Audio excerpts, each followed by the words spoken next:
नमस्कार साथियों, स्वागत है आपका ऑनलाइन स्टडी ग्रुप में। उत्तर प्रदेश तथ्यसार के इस स्पेशल श्रृंखला के अंतर्गत आज आप लोग विविध के प्रश्नों को देखेंगे। विविध के अंतर्गत विभिन्न क्षेत्रों के टॉपिक्स को एक जगह कोरिलेट किया जाता है। तो चलिए शुरू करते हैं। विविध पहला टॉपिक है कि राष्ट्रीय परिवार स्वास्थ्य सर्वेक्षण 5/2019-21 में प्रदेश की स्थिति क्या है। इसमें पहले पॉइंट में बताया गया कि जो 2019-21 का राष्ट्रीय परिवार स्वास्थ्य सर्वेक्षण 5 आया, ये 5 मई 2022 को जारी किया गया। और इसमें एक बात क्लियर हो गई कि अगर हम 2015-16 के जो कि नेशनल फैमिली हेल्थ सर्वे 4 आया था इस ईयर में, इससे अगर तुलना करें तो राज्य में लिंगा अनुपात में प्रभावी वृद्धि हुई है। ठीक है, यानी 2015-16 की अपेक्षा 2019-21 के आंकड़े में लिंगानुपात में वृद्धि हुई है। अब ये हमने अभी क्लियर कर दिया कि 2015-16 कहाँ आया, जो चौथा राष्ट्रीय परिवार स्वास्थ्य सर्वेक्षण आया था, यानी नेशनल फैमिली हेल्थ सर्वे 4 आया था, उसमें लिंगानुपात पुरुषों पर महिलाओं की संख्या 995 थी, जबकि 19-21 के सर्वेक्षण में ये संख्या बढ़कर कितनी हो गई, 1017। इस प्रकार ये क्लियर हो गया कि लिंगानुपात में प्रभावी वृद्धि हुई है। ये बात आप बिल्कुल क्लियर कट याद रखेंगे। दूसरी बात आपको क्या याद रखनी है कि यदि हम बच्चों के जन्म पर लिंगानुपात की बात करें तो विगत 5 वर्षों में अगर हम तुलना करें तो 2015-16 में 903 थी और 2019-21 में ये बढ़कर 941 हो गई, यानी कि बच्चों के जन्म पर लिंगानुपात में भी वृद्धि हुई है। ठीक है, दूसरी बात याद रखिएगा कि यदि हम 2015-16 से कंपेयर करें खाना बनाने के लिए स्वच्छ ईंधन के इस्तेमाल करने वाले परिवारों की प्रतिशत पर, तो उस समय प्रतिशत 32.7 था। और जो 2019-21 का नवीन आंकड़ा आपके सामने आया है, इसमें यह संख्या बढ़कर कितनी हो गई, 49.5, यानी कि जो परिवार स्वच्छ ईंधन पर खाना पकाते हैं इनकी संख्या में वृद्धि हुई। ठीक है, अगला एक आंकड़ा है कि यदि हम सैनिटेशन सुविधा की बात करें तो इसमें भी परिवारों में वृद्धि देखी गई है। पहले यह आंकड़ा 36.4% था, अब यह बढ़कर 68.8% हो गया। और एक और महत्वपूर्ण आंकड़ा इसमें कि NFHS यानी कि नेशनल फैमिली हेल्थ सर्वे 4 में कुल प्रजनन दर यानी TFR कितना था, 2.7, जो कि NFHS 5 में ये कम होकर कितना हो गया है, 2.4 हो गया। यानी कुल प्रजनन दर में अगर पूछा जाएगा तो कुल प्रजनन दर में कमी हुई है। ठीक है, ये बात आप याद रखेंगे। अब देखिए अगला प्रश्न क्या पूछा जा सकता है।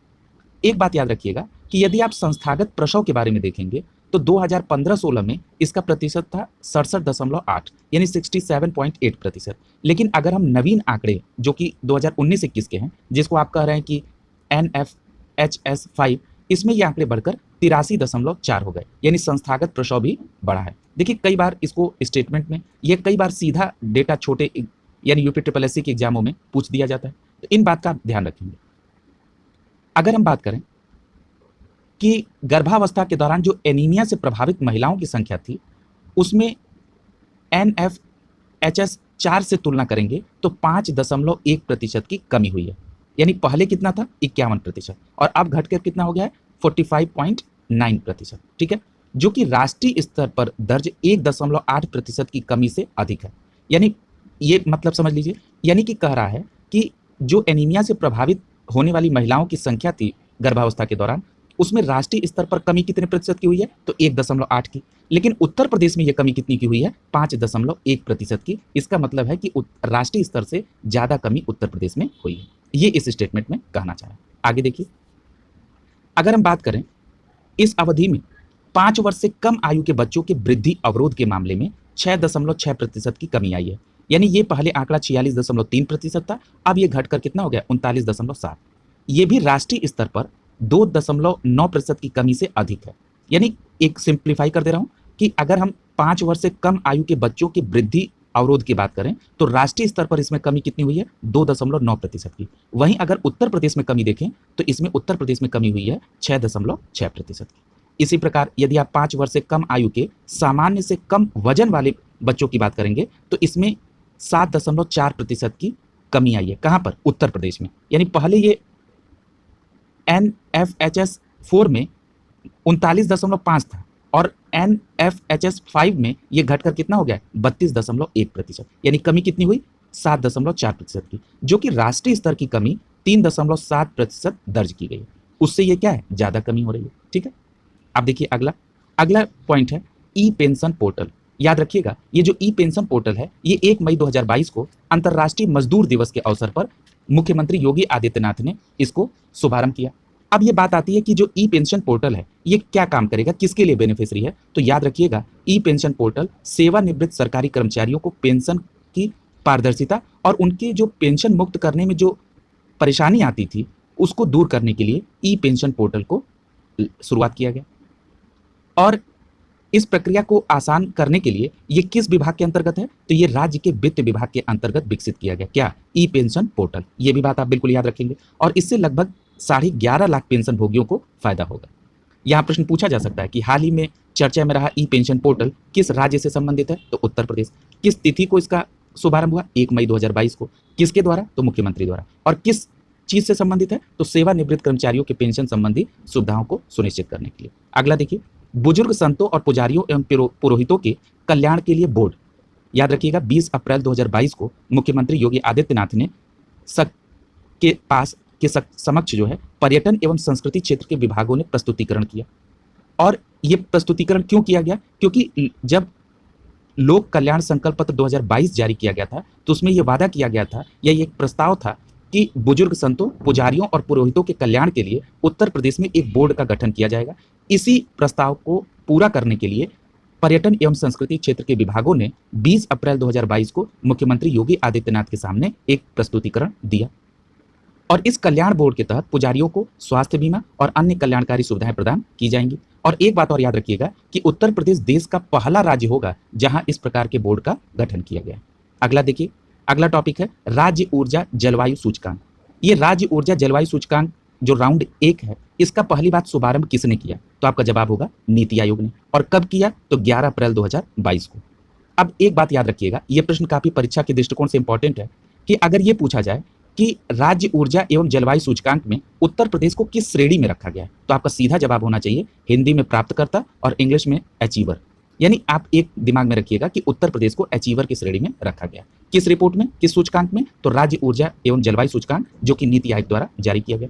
अगर आपसे ये पूछा जाए कि इस सूचकांक में उत्तर प्रदेश का कौन सा स्थान है, तो आपका जवाब होगा उत्तर प्रदेश का 13वां स्थान है। और स्कोर तो 41 स्कोर है। ठीक है, आगे देखिए, मुख्यमंत्री जन आरोग्य मेला 10 अप्रैल 2022 को मुख्यमंत्री योगी आदित्यनाथ ने गोरखपुर जिले में एक ब्लॉक है जिसका नाम है जंगल कौड़िया ब्लॉक के प्राथमिक स्वास्थ्य केंद्र पर मुख्यमंत्री जन आरोग्य मेले की शुरुआत की। ठीक है, दूसरी बात कि ये जो जन आरोग्य मेला है ये प्रत्येक रविवार को प्रदेश के सभी प्राथमिक केंद्रों पर आयोजित किया जा रहा है। अब यहाँ प्रश्न पूछ सकता है कि मुख्यमंत्री जन आरोग्य मेला किस दिन प्रदेश के सभी प्राथमिक केंद्रों में आयोजित किया जाता है, तो आपका सही जवाब होगा रविवार को। ठीक है, और ये सभी लोगों को बिना भेदभाव के दिया जाएगा। और दूसरी बात आपको याद रखनी है कि प्रदेश सरकार द्वारा प्रदेश में 2020 में आरोग्य मेले का आयोजन किया गया था, लेकिन कोरोना के कारण इसको स्थगित कर दिया गया। ठीक है, और अब इसको पुनः कहां से शुरू किया गया, तो गोरखपुर जिले के जंगल कौड़िया ब्लॉक से। अगला देखिए,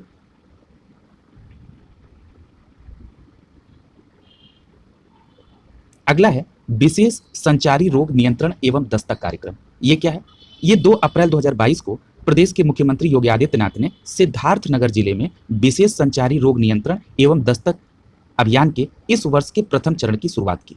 अब यहाँ से प्रश्न क्या बन सकता है, ये जो विशेष संचारी रोग नियंत्रण एवं दस्तक अभियान है वो इस वर्ष के प्रथम चरण की शुरुआत किस जिले से हुई, तो आपका सही जवाब होगा सिद्धार्थनगर। और किसके द्वारा की गई इसकी शुभारंभ, तो मुख्यमंत्री योगी आदित्यनाथ। और कब हुई, तो 2 अप्रैल 2022 को। ठीक है, अब इसमें आगे क्या है, इसके अंतर्गत जापानी इंसेफ्लाइटिस जिसको जेई कहते हैं, एक्यूट इंसेफ्लाइटिस सिंड्रोम यानी एईएस, डायरिया और मलेरिया जैसे जो संचारी रोग हैं इनके बचाव के लिए यह अभियान का चरण जो है 30 अप्रैल 2022 तक चलाया जाएगा। ठीक है, ये पहला चरण कब तक चलेगा, 30 अप्रैल 2022 तक चला।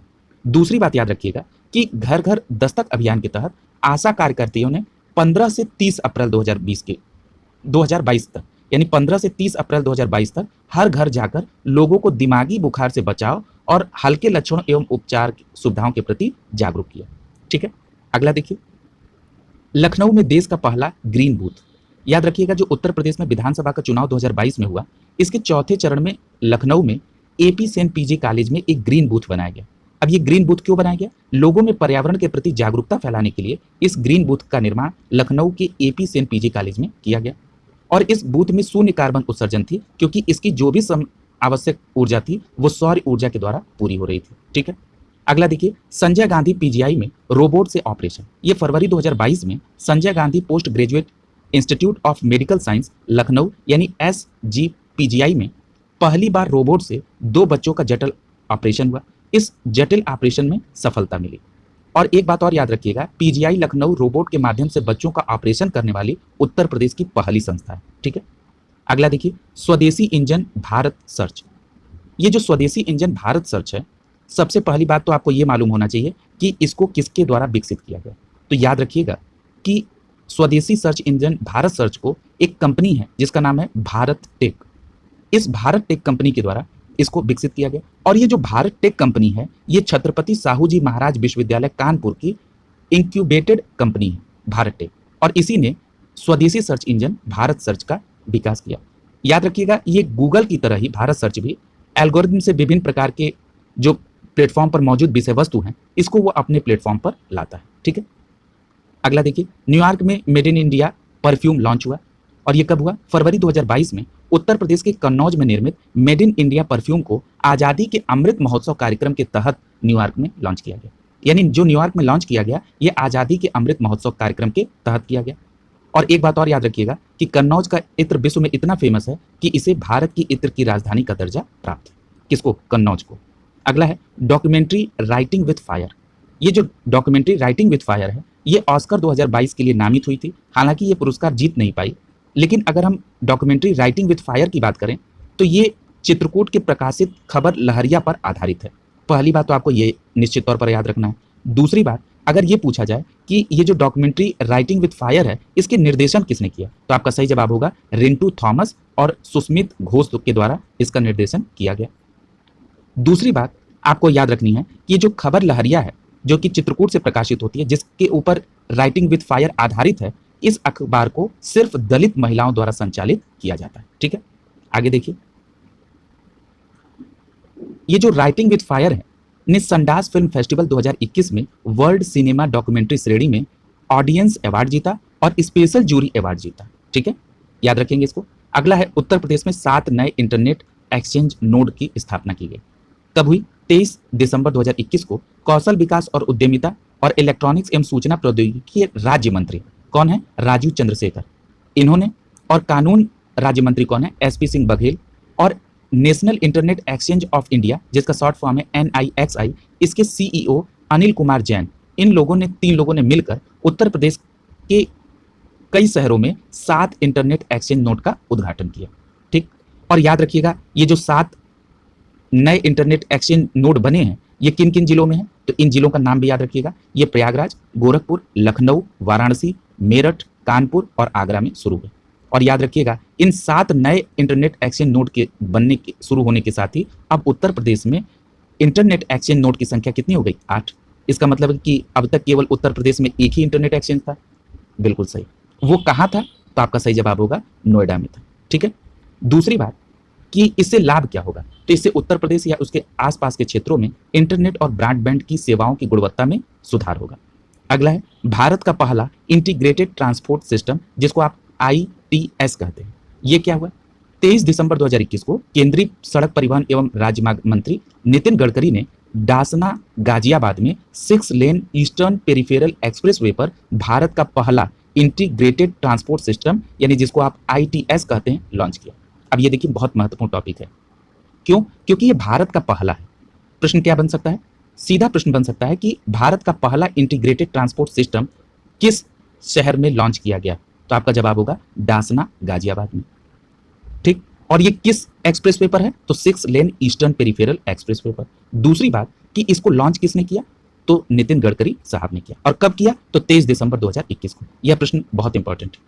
और अगर आप बात करेंगे ITS की, तो ये एक तकनीक होती है जो यातायात की समस्याओं को कम करने और यातायात के बारे में पूर्व सूचना के साथ यात्रियों की सुविधा और सहूलियत में वृद्धि करती है। ठीक है, अगला देखिए, राज्य में 4 और आधार सेवा केंद्र की शुरुआत की गई और ये किसके द्वारा की गई, तो ये राजीव चंद्रशेखर जी द्वारा की गई। और कब? 21 दिसंबर 2021 को। उत्तर प्रदेश में 4 और आधार सेवा केंद्र का उद्घाटन हुआ। कहाँ कहाँ हुआ? अब ये देखिए, इन शहरों का नाम याद रखिएगा, गोंडा, वाराणसी, सहारनपुर और मुरादाबाद। इन 4 जगहों पर आधार सेवा केंद्र की शुरुआत की गई और इनके उद्घाटन के बाद वर्तमान में उत्तर प्रदेश में कुल 12 आधार सेवा केंद्र संचालित हैं। अब इन जरा 12 का नाम देख लीजिए। आगरा, लखनऊ, प्रयागराज, गाजियाबाद, मेरठ, गोंडा, वाराणसी, सहारनपुर, गोरखपुर, कानपुर, नोएडा और मुरादाबाद। और इनमें 4 कौन से जो अभी हैं? तो गोंडा, वाराणसी, सहारनपुर और मुरादाबाद। ठीक है, अगला देखिए। और एक बात और याद रखना है इसमें कि ये जो आधार सेवा केंद्र हैं, ये भारतीय विशिष्ट पहचान प्राधिकरण द्वारा, इलेक्ट्रॉनिक और सूचना प्रौद्योगिकी मंत्रालय द्वारा डिजिटल इंडिया के डिजिटल उत्तर प्रदेश मिशन के अंतर्गत स्थापित किए गए। और याद रखिएगा कि भारतीय विशिष्ट पहचान प्राधिकरण ने पूरे भारत में 122 शहरों में कुल 166 ऐसे केंद्र स्थापित किए हैं। ये भी बात याद रखिएगा।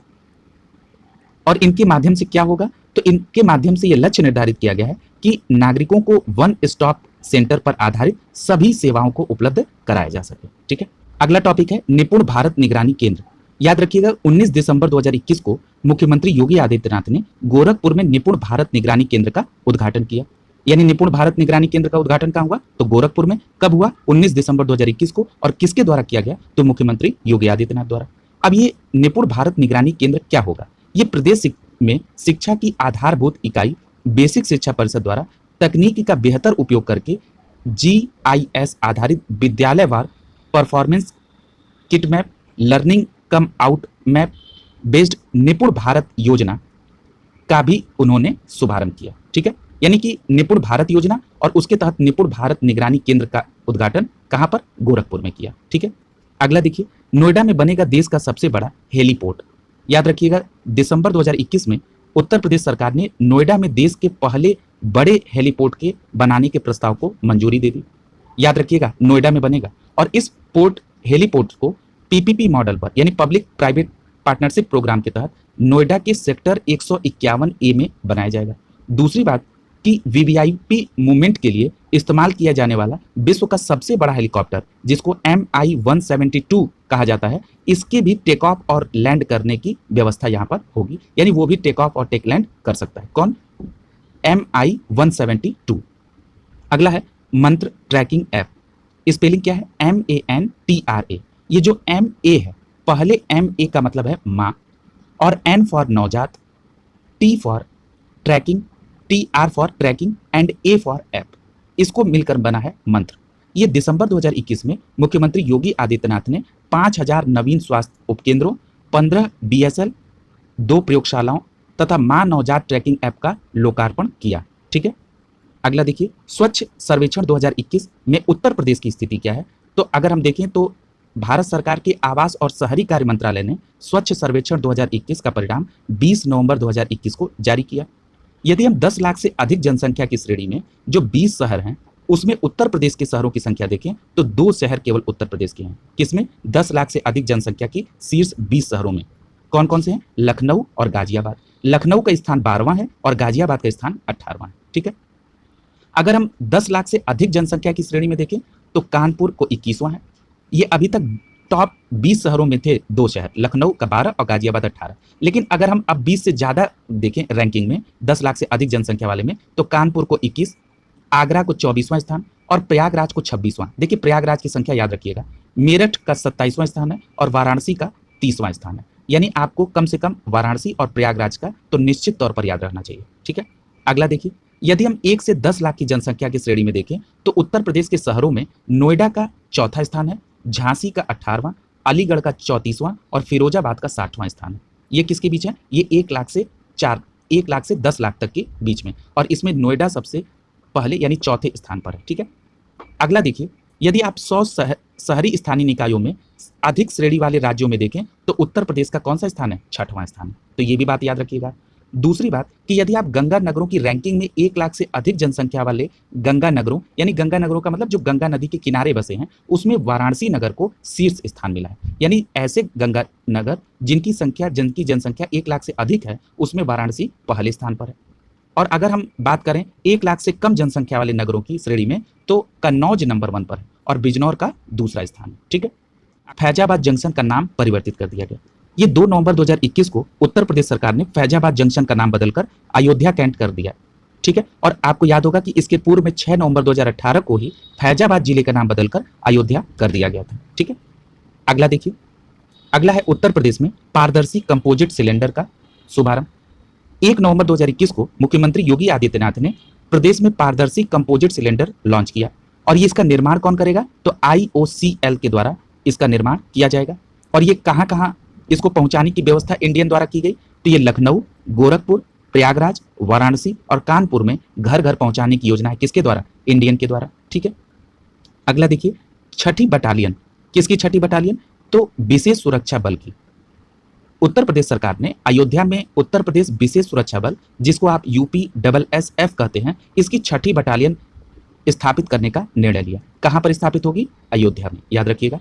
अब इसका गठन कब हुआ था और किस पर्पस से किया गया था? तो ये जो उत्तर प्रदेश विशेष सुरक्षा बल यानी UPSSF है, इसका गठन सितंबर 2020 में हुआ।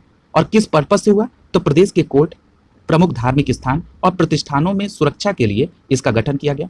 और इसके द्वारा जून 2021 में इसकी 5 बटालियन का गठन किया गया था। वो 5 बटालियन कहाँ कहाँ हैं? तो लखनऊ, गोरखपुर, प्रयागराज, मथुरा, सहारनपुर, ये 5 बटालियन तो जून 2021 में थी। लेकिन अब इसकी छठी बटालियन कहां पर इस्टेब्लिश की गई? तो आपका सही जवाब होगा अयोध्या में। ठीक है, अगला देखिए, लखीमपुर खीरी हिंसा के मामले में जांच हेतु आयोग।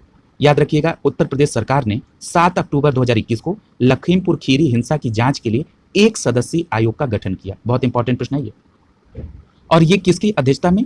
तो ये न्यायमूर्ति प्रदीप कुमार श्रीवास्तव की अध्यक्षता में। ये इलाहाबाद हाई कोर्ट के सेवानिवृत्त न्यायाधीश हैं। क्या नाम है? न्यायमूर्ति प्रदीप कुमार श्रीवास्तव। ये लखीमपुर खीरी हिंसा की जांच करेंगे।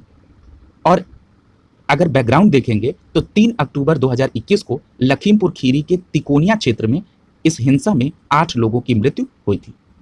अगला देखिए, NIRF इंडिया रैंकिंग 2021 में उत्तर प्रदेश की स्थिति क्या है? अब ये NIRF क्या है? National institute ranking framework. और ये क्या करेगा? तो ये देश में उच्च शिक्षण संस्थानों की इंडिया रैंकिंग है 2021 की। और इसको जारी किसने किया? तो केंद्रीय शिक्षा मंत्री धर्मेंद्र प्रधान द्वारा। और कब जारी हुआ? तो 9 सितंबर 2021 को। और इस रैंकिंग में समग्र श्रेणी में यानी ओवरऑल की बात की जाए तो शीर्ष जो 10 हैं उसमें उत्तर प्रदेश के 2 संस्थान हैं। कौन कौन? IIT कानपुर और बनारस हिंदू विश्वविद्यालय। ये बात याद रखिएगा। यानी नेशनल इंस्टीट्यूट रैंकिंग फ्रेमवर्क 2021 में उच्च शिक्षण संस्थानों की रैंकिंग में टॉप 10 के संस्थानों में 2 जो इंस्टीट्यूट हैं वो उत्तर प्रदेश के हैं, IIT कानपुर और बनारस हिंदू विश्वविद्यालय। अगर हम बात करें IIT कानपुर की तो इसका स्थान 5वां है और बनारस हिंदू विश्वविद्यालय का स्थान 10वां है। वहीं हम अलीगढ़ विश्वविद्यालय की बात करें तो 18वें स्थान पर, IIT BHU की बात करें तो 28वां स्थान है, MIT विश्वविद्यालय गौतम बुद्ध नगर 43वां स्थान है, king George medical university Lucknow का 60वां स्थान है। ठीक है, और इसी प्रकार एक नाम और याद रखिएगा कि मोतीलाल नेहरू राष्ट्रीय प्रौद्योगिकी संस्थान प्रयागराज का कौन सा है? तो इसका स्थान 88वां है, क्योंकि ये प्रयागराज में है। अगला देखिए, और अगर इस रैंकिंग में पहले स्थान की बात करें तो IIT मद्रास है। ठीक है, अगला देखिए, मिशन शक्ति का तीसरा चरण। ये 21 अगस्त 2021 को केंद्रीय वित्त मंत्री निर्मला सीतारमण ने लखनऊ में मिशन शक्ति के तीसरे चरण का शुभारंभ किया।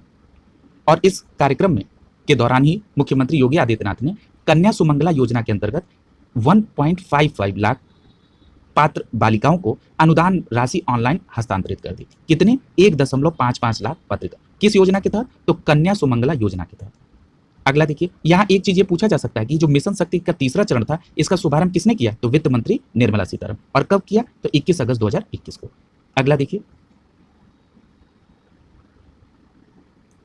अगला है प्रदेश की महिलाओं की सुरक्षा के संवर्धन और उन्हें समर्थ और स्वावलंबी बनाने के लिए नारी सशक्तिकरण यानी ओवरऑल नारी सशक्तिकरण के लिए यह तीसरा चरण शुरू किया गया। ठीक है, और ये तीसरा चरण जो शुरू किया गया, ये किस चीज का तीसरा चरण शुरू किया गया है? तो आपका सही जवाब होगा मिशन शक्ति का तीसरा चरण। ठीक है, और मिशन शक्ति के तीसरे चरण में महिलाओं को रोजगार से जोड़ने के लिए ये एक मुख्य केंद्र विषय था। और मिशन शक्ति मूलतः उत्तर प्रदेश में अगर पूछा जाए कि कब शुरू हुई थी तो आपका जवाब होगा अक्टूबर 2020 में। यह प्रश्न बहुत इंपॉर्टेंट है।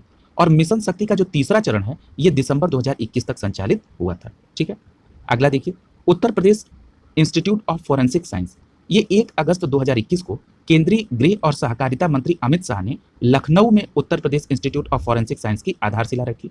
अब ये क्यों रखी? क्योंकि पुलिस प्रशासन और फोरेंसिक विज्ञान के क्षेत्र में अध्ययन हेतु उत्तर प्रदेश सरकार द्वारा इस इंस्टीट्यूट की स्थापना लखनऊ के सरोजनी नगर में की गई और 28 मई 2021 को उत्तर Pradesh institute of forensic science और एपीजे अब्दुल कलाम प्राविधिक विश्वविद्यालय लखनऊ के मध्य ये समझौता हस्ताक्षरित हुआ था और समझौते के तहत संयुक्त रूप से पुलिस और फोरेंसिक विज्ञान में नवीनतम प्रौद्योगिकी के अनुप्रयोग के तरीकों को विकसित करना और मानक संचालन प्रक्रियाओं को तैयार किया करने का पर समझौता हुआ। किसके किसके बीच? तो Uttar Pradesh institute of forensic science Lucknow और एपीजे अब्दुल कलाम प्राविधिक विश्वविद्यालय लखनऊ के बीच। अगला है उत्तर प्रदेश में 2021-22 में पौधरोपण का लक्ष्य क्या है? तो याद रखिएगा 25 जून 2021 को उत्तर प्रदेश में जो मंत्रिमंडल है उसकी बैठक में 2021-22 में 30 करोड़ पौधरोपण हेतु विभिन्न प्रकार के शासकीय विभागों में, न्यायालय परिसरों में, कृषकों में, संस्थाओं में, व्यक्तिगत स्तर पर, शिक्षण संस्थाओं में, वन्य और वन्य जीव विभाग द्वारा